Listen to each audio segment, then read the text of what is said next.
मैं हेमंत भाई से, मैं बिल्कुल हेमंत पराशर जी से ये रिक्वेस्ट करती हूँ, देखो बेल तो वो वापस नहीं कर सकते, वो नहीं कर सकते हैं, कैंसिल नहीं करवा सकते हैं, क्योंकि वो राइट अब उनके पास नहीं है। वो मोमिन सर जी, ही करेंगे। कल मोमिन सर ने वो कर दिया है सही। कि बेल के लिए एप्लीकेशन मैं ही डालूंगा, चाहे मुझे किसी भी कोर्ट में जाना पड़े। तो बेल इसकी जो है वो खारिज करने के लिए मोमिन सर ही काम करेंगे। और अभी मैं ये चाहती हूँ कि जिस तरह से इसने उनको वो बनाया है ना, कि भाई इनको गाली देना है, और ये हमारे कागज जो हमारे अगेंस्ट जो केस लड़ रहे हैं उनको बेच दिए हैं। भाई तेरे कागज था कि सोना था जो बेच दिया है? हमने अपने कागज मांगे तो ये हमारे कागज नहीं दे रहा है, कानूनी तौर पे हमें प्रताड़ित कर रहा है। अरे वो कानूनी तौर पे क्या प्रताड़ित करेंगे तुझे? तेरे को उन्होंने बेल दी है तो तेरे को क्यों प्रताड़ित करेंगे वो? तेरे को बेल देने का मतलब ये थोड़ी नहीं है। जिस व्यक्ति ने इसको जीवन दान दिया है तो उस व्यक्ति को इतने गंदे, इतने इतने एलिगेशन लगाने के बाद, और कल की लाइन में इसने, तू क्या करेगी उन कागजों का? तेरे पास तो अभी कोई वो भी नहीं है। जब पहली हियरिंग होती है, सुनवाई होती है, तो पहली सुनवाई में जो पहला वकील होता है वो हैंड ओवर तब करता है एनओसी, सही। जब एक हियरिंग होगी। तो कल जो जी, जी, इन्होंने जो वकील चुना होगा तो उनके पास तब जाएगी। हेमंत सर नहीं कर बिल्कुल। रहे हैं। देखिए उनके फादर साहब वकील, उनके ब्रदर वकील, वो वकील, उनका पूरा खानदान वकील, उनका बेटा वकील, वो डरेंगे इस औरत को देख के, दो कौड़ी की भगोड़ी को देख के। हाँ ये है, उन्होंने ठीक है गाली गलौज किया है, उन्होंने गाली गलौज दे के अपने मन को हल्का किया है। जिस तरह से इसने उनकी बेटियों को, उनके उनके परिवार वालों को टारगेट किया, तो ऑब्वियस सी बात है, मुझे कोई गाली दे मुझे कोई फर्क नहीं पड़ता, कोई मेरे घर वालों को बोल के देखे, मैं फिर वाट लगा दूंगी। तो इसी तरह से देखिए हेमंत सर डर नहीं रहे हैं, हेमंत सर अपनी कार्रवाई करेंगे। और ऑब्वियस सी बात है, जिस तरह से इसने उनको टारगेट किया है, जिस तरह से इन्होंने उसके लिए छोटे भाई तनवीर भाई, और मैं आपके लाइव के माध्यम से बोलना चाहती हूँ, तनवीर भाई ही वो व्यक्ति हैं जो सबसे पहले, जिनके साथ में मेरी पहली लाइव हुई थी इस भगोड़ी के खिलाफ। अमर भाई आप कैसे बोल सकते हैं कि सीमा कोर्ट नहीं जाएगी? मैं कह रही हूँ सीमा कोर्ट जाएगी। कल जो है देखिए मैं खुलासा नहीं करूंगी इतना, लेकिन मैं आपको क्लू बता देती हूँ। क्योंकि मोमिन सर ने बोला है, अगर मोमिन सर ने बोला है कि वो 200% आएगी तो इट मीन्स वो जाएगी, क्योंकि मोमिन सर को पता है जिन कागजों में दस्तखत करवाते हैं ना, जब जो कोर्ट में जाते हैं, जो वो होते हैं, विक्टिम्स होते हैं। मैं सूर्य भाई को आपका नंबर भेज दूंगी और आपको सूर्य भाई का नंबर भेज दूंगी। आप एक नंबर है सूर्य भाई का? मैं हिना का जवाब देना चाहूंगी। हिना मैं आपको बता दूं, इसको बोला गया है कि अभी ये चीज बाहर नहीं करनी है। क्यों नहीं करनी है? क्योंकि इसने जब जिस कोर्ट के जिस कागज पे साइन होते हैं उस पर साइन कर लिए हैं, इसको छुपते छुपाते ले जाएंगे। क्योंकि एपी सिंह जी को भी पता है, इस भगोड़ी को भी पता है कि अगर ये ऐसी चली गई ना लोगों के बीच में तो ये बच के नहीं आने वाली। तो इसलिए ये बोल रही है कि हाँ मैं नहीं जाऊंगी। सुबह 10 बजे को 10 बजे जज साहब बैठ जाएंगे, क्योंकि कल हमारी बात हुई थी उनसे। 1 घंटा भी अगर चलेगी, 1 डेढ़ घंटा भी चलेगी, तब भी 11 साढ़े 11 बजे 12 बजे घर पे पहुंच जाएगी। ये झूठ बोल रही है और ये जाएगी।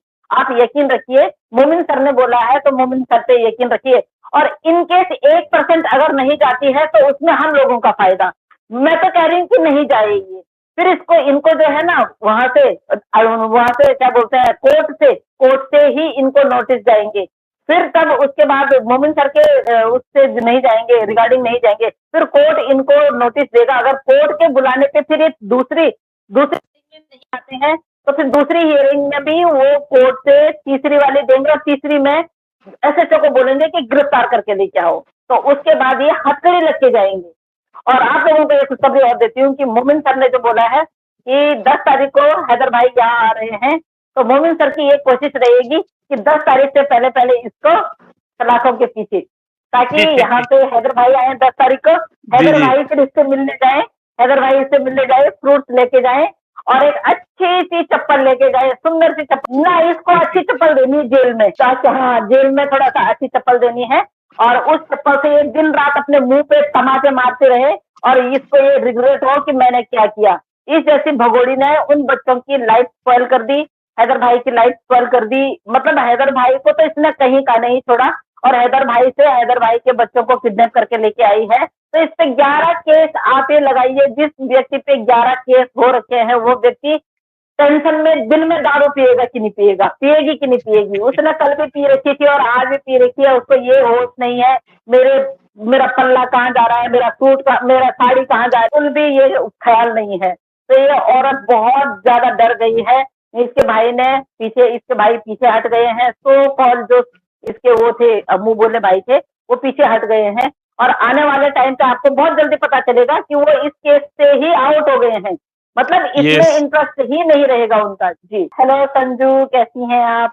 अरे संजू, मैं तब लाइव में थी और आपकी भी लाइव चल रही थी, मेरा आज इरादा था आपकी लाइव में आने का, बट आप उस टाइम पे लाइव में थी। जो लोग ये बोलते हैं ना, उन लोगों को ये बोलो कि भाई जितनी दिन का वीजा लगा हुआ है, व्यक्ति जब एक बार बाहर चला जाता है, एक बार जब आउट ऑफ कंट्री में चले जाते हैं, तो वीजा 1 साल का लगा है, 2 साल का लगा, 1 साल का तो खैर नहीं लगता है, 2 साल 3 साल का लगता है। और अगर उस बीच में व्यक्ति अगर वापस आता है तो उसको पता कितना वो सहन करना पड़ता है, कितना लॉस होता है। वो या तो उसको घर में किसी को इतना इमरजेंसी क्रिटिकल कंडीशन में बताना पड़ेगा, या फिर जॉब छोड़ के आना पड़ेगा, कुछ ना कुछ ऐसी बातें होती है। और जो व्यक्ति अपने बच्चों के लिए कमाने के लिए 2-2 3-3 शिफ्ट करता था, वो अगर 3 साल रह भी गया, यार हमारे घर वाले भी हैं, हमारे भाई लोग भी हैं, हमारे भी हैं, वो कोई 5-5 साल नहीं आते हैं भाई। जी पांच जी, पांच बिल्कुल साल दीदी। के उनके वो वीजा वही है, वो करवा देते हैं, आगे करवा देते हैं, और वो लोग नहीं आते हैं। तो ऐसे थोड़ी नहीं बोलना है कि भैया तुम लोग आते क्यों नहीं हो। तो वो लोग अपनी सुविधा देखते हैं। वही हैदर भाई ने सोचा कि जितना मैं वहां जाऊंगा, इतना 1 आध महीने कमा लूंगा भाई। 90-90 हजार रुपए भेजना कोई छोटी बात है? जो लोग इस तरह से बोलते हैं ना, हैदर भाई ने कोई देर नहीं की। जो देर हुई है हैदर भाई के लिए, जब ये भगोड़ी यहाँ आ गई थी और हैदर भाई कुछ टाइम दे रहे थे, तो 3 लाख रुपए जो कर्जा ले रखा था हैदर भाई ने, वो हैदर भाई ने पहले चुकाया। उसके बाद जी, जाके हैदर भाई पाकिस्तान आए। तो प्लीज हैदर भाई को बिल्कुल भी इस तरह से कोई भी कमेंट ना करें, क्योंकि वो पहले ही परेशान है। बस उनके बिल्कुल बच्चे मिल जाए, फिर उसके बाद वो अपना खुश, वो अपना जैसे भी रहे। उन्होंने अपनी तरफ से कोई गलती नहीं की। बहुत सारे लोग ये भी बोल रहे हैं कि उन्होंने अपनी पहली पत्नी को तलाक दिया तो उसका पाप लगा, उसका श्राप लगा। ऐसा कुछ नहीं होता है यार। जब उनकी पत्नी खुश थी कि भाई तुमने इससे शादी कर ली, तुम इसके साथ में रहो और मुझे तलाक दे दो, जबकि उनकी पत्नी ने खुद बोला है कि नहीं बनेगी हमारी, क्योंकि इस बेगैरत औरत ने, इस बदतमीज बेशरम औरत ने उस बिचारी को वॉशरूम में बंद कर करके मारा। 1 महीने रही वो, पर 1 महीने में उसने जो उसकी हालत की ना, उसने बोला भाई तू इसके साथ तुम ही रह लो। हैदर भाई को बोला उसने, हैदर भाई भाई तू रह ले इसके साथ में, मेरे को गाँव छोड़ दे। तो कोई भी औरत अपने पति के साथ रहने के लिए क्यों मना करेगी? लेकिन इस बेगैरत औरत ने उसको सहन नहीं किया। तो बिल्कुल भी इस तरह की कोई भी, जो भी लोग बोलते हैं ना मेरे को कि हैदर ने गलत किया, हैदर ने गलत किया, यार जो सिचुएशन थी हैदर ने सिचुएशन के हिसाब से किया। उसको अब हम गलत बोलने, अगर भाई जी उन्होंने अपनी पहली बीवी को तलाक दिया, तो अभी तो कुछ सॉर्ट आउट नहीं हो सकता है ना। जो अभी हो रहा सही है में, हम उसको सॉर्ट आउट करवा सकते हैं ना। जो बीत बिल्कुल गया उन बातों को हम क्यों लाए, और उन बातों को लाके हम उसको और दुख क्यों पहुंचाएं, क्यों उसको बिल्कुल पीड़ा दीदी। पहुंचाएं।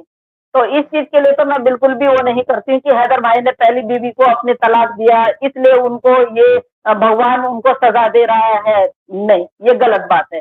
आप लोगों में तो ये भी नहीं है कि भाई एक ही शादी करनी है, आप लोगों में अलाउड भी है। और अलाउड है तभी उन्होंने इस बोझली से शादी करी थी, नहीं तो क्यों करते भाई? उनके अच्छे खासे 2 बच्चे थे, पहली बीवी थी, बहुत अच्छी बीवी थी।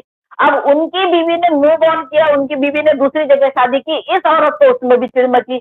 इसने हैदर भाई के साथ उधर तब भी लड़ाई की कि तूने उसको तलाक दिया, उसने दूसरी जगह शादी कर दी। तो अगर उसने जब दूसरी जगह शादी कर दी, तो बेशरम औरत तूने तो पूरी दुनिया में शादी कर दी। तो हैदर भाई को तूने इतना वो दिया धोखा।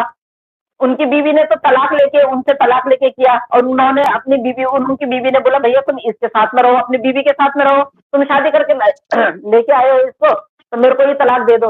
तो उसने तो तेरे लिए छोड़ा भाई हैदर भाई को, तो तूने हैदर भाई को क्यों छोड़ा बेशरम औरत? तो अपनी बोलना, तो उनकी पहली वाइफ की बात क्यों करती है बीच में? ये अलग अलग स्टेटमेंट देती है। इसने 3 लाख रुपए जो मंगाए थे ना, इसने बोला कि मैं, इसने एक जगह स्टेटमेंट दे रखी है कि हमने उम्रा करने के लिए आना है, साथ पैसे भेजो, बच्चों को वो करना है। एक जगह इसने बोल रखा है कि 3 लाख रुपए जो मैंने हैदर से मांगे थे, वो घर की मरम्मत करने के लिए मांगे थे।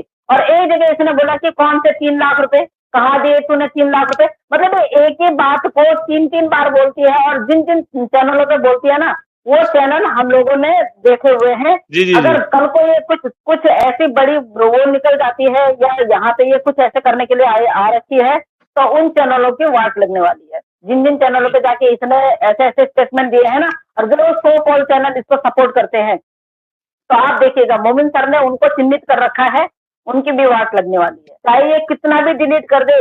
ये इतनी बड़ी वो है ना, शातिर और औरत है, इसने हैदर भाई को डाउन करने के लिए उनकी तस्वीरें कुछ ऐसी रखी होंगी, और मैं आपको भेजूंगी इसकी, जब ये यहाँ इंडिया में पहली पहली बार आई थी ना ये स्मोक करते हुए, मैं भेजूंगी आपको। वो मर्द आदमी है, वो स्मोक नहीं कर सकता है। तू उल्लू की पट्टी, तू औरत होके, तू दारू पी के टल्ली होके, तो कौन होती है हैदर भाई को बोलने वाली? तेरे को किसने हक दिया हैदर भाई को बोलने के लिए? बेगैरत औरत, तू कैसे बोल सकती है उनको?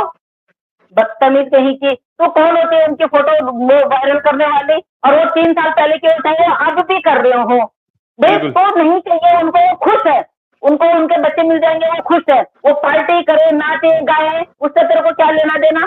तो कौन होती है उनको टोकने वाली? तेरे से कोई मतलब नहीं है उनको, तो चाहिए ही नहीं उनको।